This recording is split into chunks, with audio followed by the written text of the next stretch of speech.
And Congressman, you must have really gotten under the skin of the governor and his chief of staff. I mean, did you have any idea that asking a simple question like where does the governor stand on forced vaccinations would earn you such an ugly Twitter attack?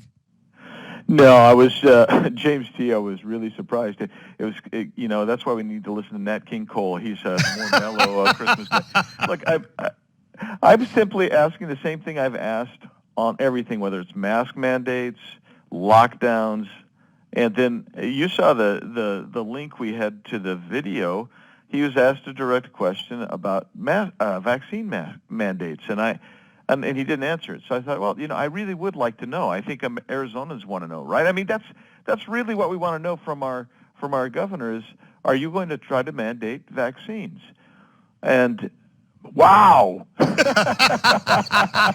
I mean, woo. Double barrel, both barrels just boom, boom. I mean, and I still want, and after all the yelling and screaming at me that they did, you know what they did never do? Answer the question. They didn't answer the question. You know what? The attack, as Republican National Committeeman Tyler Boyer said, it was strange enough that it makes me think they might be unhappy about other things like your involvement in the fight for a fair and free election. Am I on to something here, Congressman Biggs? Yeah, I think as I was reflecting on the weird response that his chief put out, I thought, this is probably contextual, right? I mean, so I've been critical not of him as a person, but of some of his policies with regard to lockdowns and businesses, et cetera. And then I've been advocating that we get a recount and that he should be calling the legislature into a special session to really look at what's going on with Dominion. I just got with a guy from New Mexico talking about their issues over there. So there are issues to look at, and he hasn't done it. So I think contextually.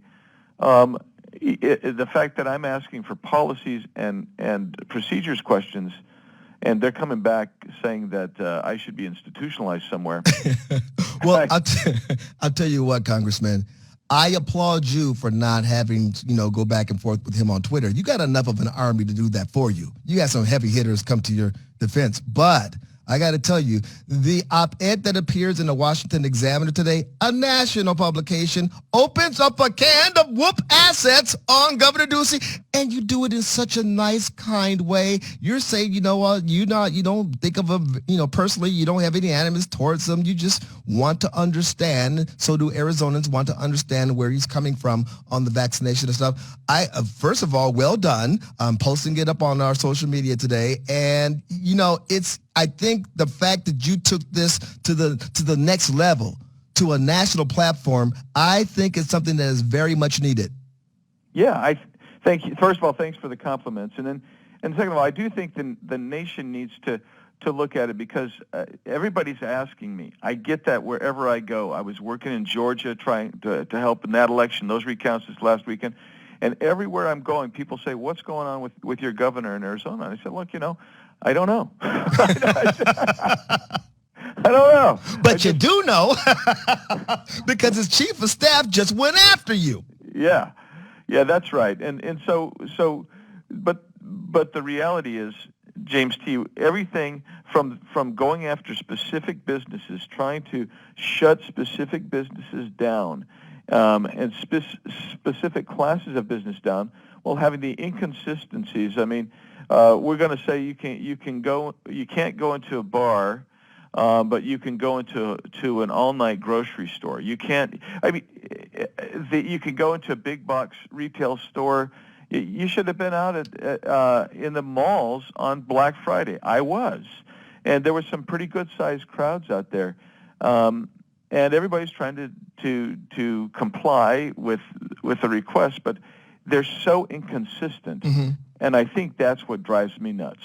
They're inconsistent, and they're nonsensical. They're not based on science. I don't care how many times they try to say it. And this is what I have so many people frustrated. Changing gears, you've called out several people this weekend. Durham for his investigation, and Dr. Birx and Redfield and Fauci. D&I Radcliffe called for an interim report from Durham. What do you, Congressman, what do you think about that? And And why do Birx and Redfield and Fauci still have jobs when so many Americans do not due to their scare tactics? Well, first of all, D&I Radcliffe is right. We should get an interim report. We want to know what in the world Durham's been doing.